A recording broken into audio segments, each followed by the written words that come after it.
Tetze. If you are walking along and happen to see a bird's nest in a tree or on the ground with chicks or eggs, and the mother bird is sitting on the chicks or the eggs, you are not to take the mother with the chicks. You must let the mother go, but you may take the chicks for yourself, so that things go well with you and you will prolong your life. Deuteronomy 22, verse 6 through 7. In Ki Tetze, this week's Torah portion, we learn about sending the mother bird away. The sages think that this commandment is the least of the commandments. This commandment might be the same commandment that Yeshua had in mind when he said in Matthew 5, verse 19, "So whoever disobeys the least of these mitzvot and teaches others to do so will be called the least in the kingdom of heaven. But whoever obeys them and so teaches will be called great in the kingdom of heaven." This is like the Talmudic saying, "Be careful with a light mitzvah as to a grave one, as you do not know the assigned reward of the mitzvot."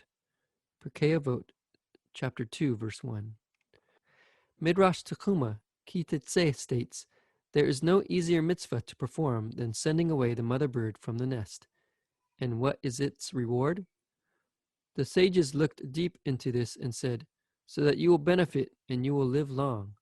During the Messianic age, when Messiah will reign as king in Israel, the prophet in Isaiah 65, verse 20, foretells of a time when never again will there be in it an infant who lives but a few days, or an old man who does not live out his years.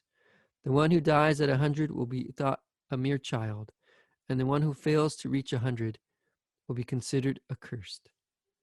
The sages also connected this commandment with the coming of the Messiah, as it says in Deuteronomy Rabbah, "You shall let the bird go." The rabbi said, if you have fulfilled the precept of letting the bird go, you will merit also to fulfill the precept of letting go free the Hebrew slave. Whence this? For it is said, "And when you let him go free from you," Deuteronomy 15, verse 13.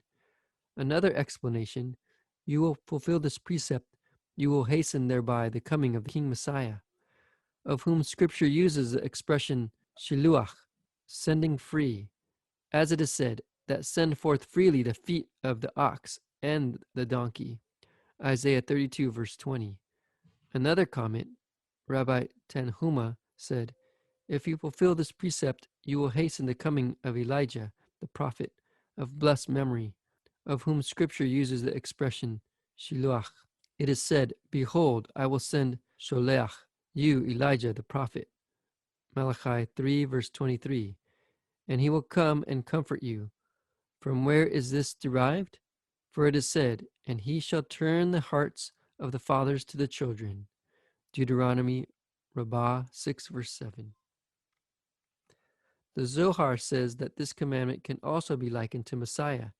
It compares the bird's nest to Jerusalem and the mother bird to Messiah. The Messiah enters the bird's nest, lifts up his eyes, and sees the fathers Abraham, Isaac, and Jacob coming to the ruins of the house of God. And then he sees Rachel with tears on her face, and the Holy One, blessed be he, comforting her. Then the Messiah lifts up his voice and weeps, and the whole Garden of Eden trembles, and all the pious who are there cry and weep with him. When he cries and weeps the second time, the firmament which is above the garden shakes. Zohar 2, verses 8a through 9a. This representation of Messiah corresponds to two things Yeshua did. In Luke 19, verse 41, Yeshua stands at the Mount of Olives and weeps over the coming destruction of the city of Jerusalem and the temple. In Luke 13, verse 34 through 35, Yeshua compares himself to a mother bird. "Yerushalayim, Yerushalayim, you kill the prophets.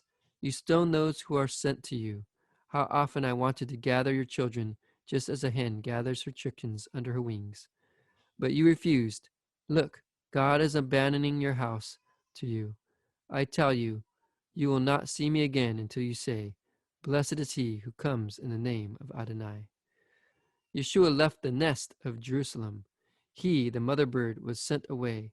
When he did so, he left his chicks, the people of Israel, vulnerable. Shortly after Yeshua left, the Romans destroyed the city of Jerusalem and sent the people of Israel into exile.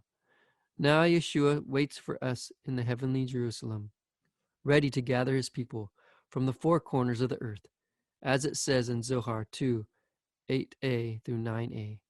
He will enter again the place which is called the bird's nest, there to behold the picture of the destruction of the temple, and of all the saints who were done to death there. On that day, the Messiah will begin to gather the captives from one end of the world to the other. Rabbi Chaim Vital was the foremost student of Rabbi Itzhak Luria, the Arizal, and transcribed of his master's famous teachings. His autobiography explains the Messiah, son of Yosef, and Messiah, son of David, are only terms reflecting two aspects of a single man. In the ceremony for cleansing the Metzora, the leper, the priest must release a living bird that was dipped in a mixture of living water and blood of another bird that was sacrificed. These two birds in the ceremony foreshadow the death and resurrection of Messiah. Its flight into the open field depicts his ascension into heaven. Rabbi Vital writes in Arba Me'ot Shechel Kesef 68. Messiah, who will be largely unknown, will thereupon rise to heaven, just as Moses ascended to the firmament, and will subsequently return and be revealed completely for all to see. The entire Jewish people will then perceive him and flock towards him. Then the Messiah will arise from the Garden of Eden, from that place which is called the bird's nest. He will arise in the land of Galilee, and on that day the whole world shall be shaken, and all the children of men shall seek refuge in caves and rocky places. Concerning that time it is written, and they shall go into the holes of the rocks, and into the caves of the earth, for fear of the Lord, and for the glory of his majesty, when he arises to shake terribly the earth. Isaiah 2, verse 19. The glory of his majesty refers to the Messiah, when he shall reveal himself in the land of Galilee. For in this part of the Holy Land the desolation first began, and therefore he will manifest himself there first, and from there began to war against the world.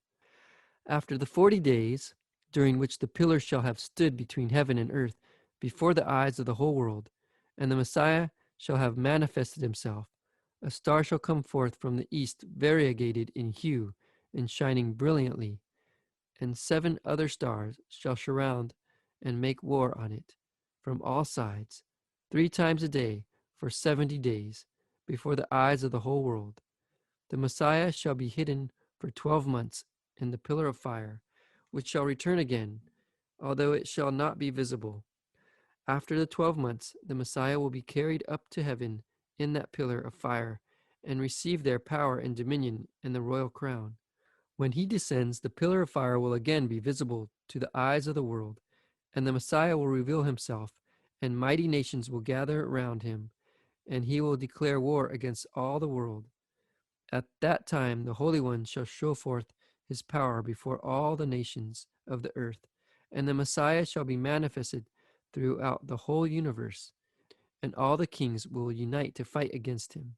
And even in Israel there will be found some wicked ones who shall join them in the fight against the Messiah. Zohar 2, verse 8a through b. Let us cleanse our hearts of sin. Remember who this Messiah is. He is not anti-Torah, anti-Semitic Greek Jesus. He is like a mother hen to her cherished flock. Though he was driven away after his sacrifice as Messiah, son of Joseph, at his first coming, it is our faith that Messiah Yeshua will return to his people as King Messiah, son of David, to fight for his flock.